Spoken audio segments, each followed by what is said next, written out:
Arrivederci Crocodile, or see you later, Alligator.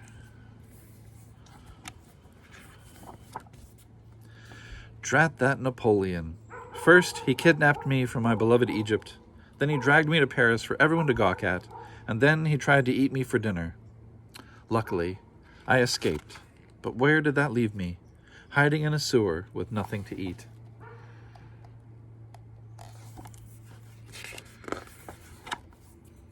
And I mean nothing. No pelicans, no flamingos, not even a frog.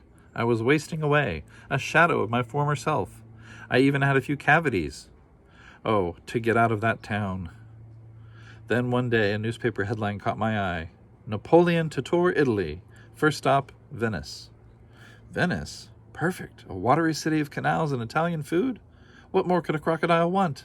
Cannelloni, here I come.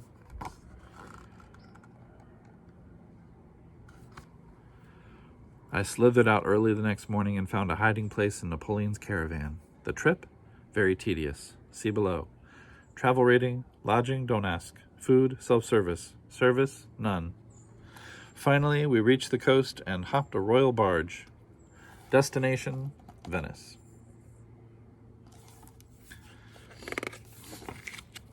Well, if Paris was all useless parks and grand boulevards, Venice was just the opposite. Convenient canals for swimming around town and lots of open squares with food for sale.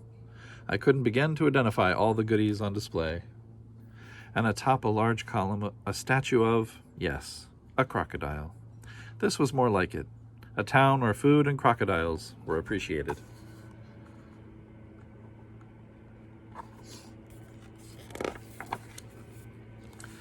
As usual, that vandal Napoleon had his eye on everything. Treasures flowed out of palaces to be crated for shipment back to Paris. Get me paintings, he screamed, lots of them. Sculptures too, and tapestries, silver, gold, you name it, I want it. Boy, would I love to teach that bully a lesson in manners. But for the moment, I opted for a swim and a bite to eat.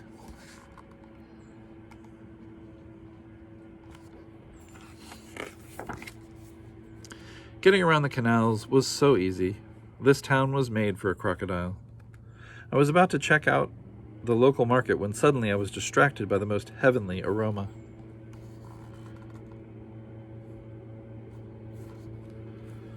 Nearby an outdoor cafe, a customer was being served a heaping bowl of pasta with ragu alla bolognese.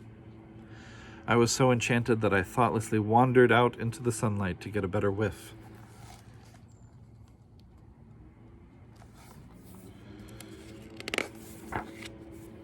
In a flash, I was surrounded by a band of costume revelers. Superb, one shouted. How original, cried another. A dragon. Oh, don't be silly, a third person snapped. He's supposed to be a crocodile, right? All I could do was nod. It's the best costume ever, they all cried. Come, join us for lunch.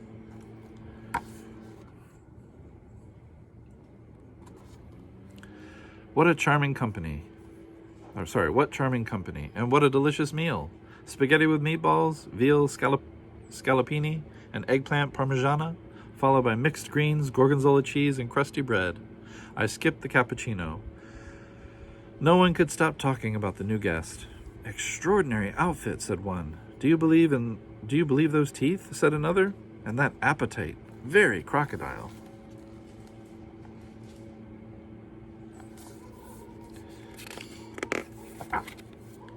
I had a few bowls of gelato and a cheesecake to top things off. I could tell my new friends were very impressed.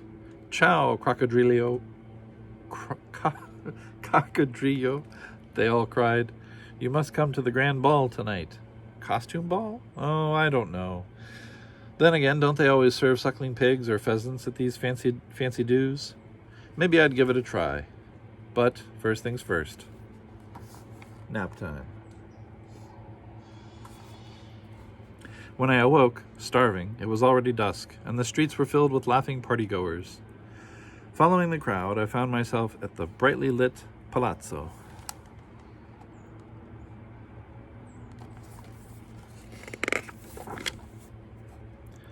What a splendid affair, and I fit in so effortlessly. Everyone was enchanted by my outfit. Just like the crocodile statue in the piazza, someone said. Fabulous workmanship, gushed another. I bet the costume was made in Milan. Flattering, yes, but I couldn't keep my eyes off the buffet table.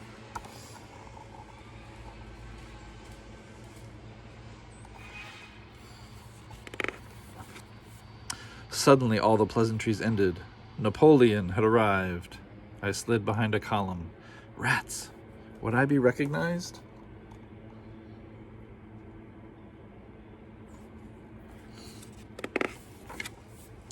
Luckily, at that moment, the orchestra struck up a lively tune and everyone headed out for the dance floor.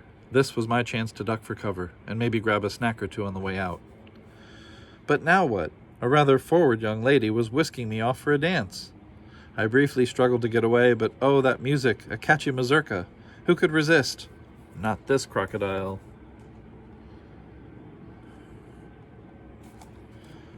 Sure, the steps were new, but when you've got crocodile rhythm and grace, you catch on fast. My partner was a natural too, but could she handle some Egyptian dances?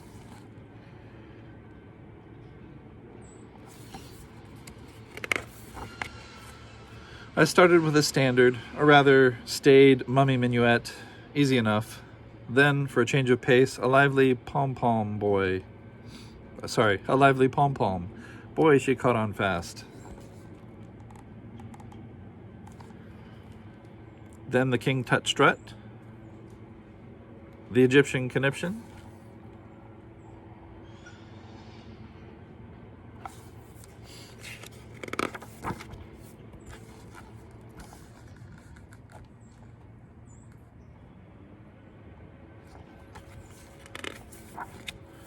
Then a hush came over the room as Napoleon strode across the floor. Thrusting an accusing arm at me, he hissed, "I'd know that crocodile anywhere. He's mine. I was supposed to have him for dinner." Everyone stared in disbelief at this rude intruder. My lovely young partner stepped forward. "You go too far, sir," she said. "It's one thing stealing paintings and tapestries, but quite another to insult the star of the ball." A roar of approval rose from the crowd.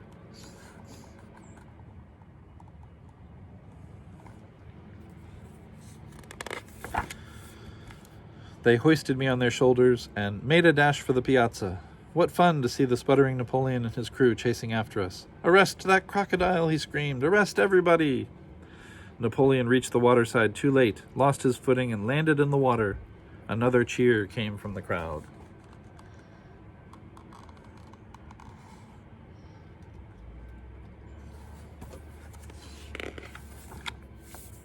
Well, everything should have been perfect. Gondolas, moonlight music, and merriment. But I couldn't stop thinking about that fabulous wasted buffet. I had no choice. Back to the palazzo for me.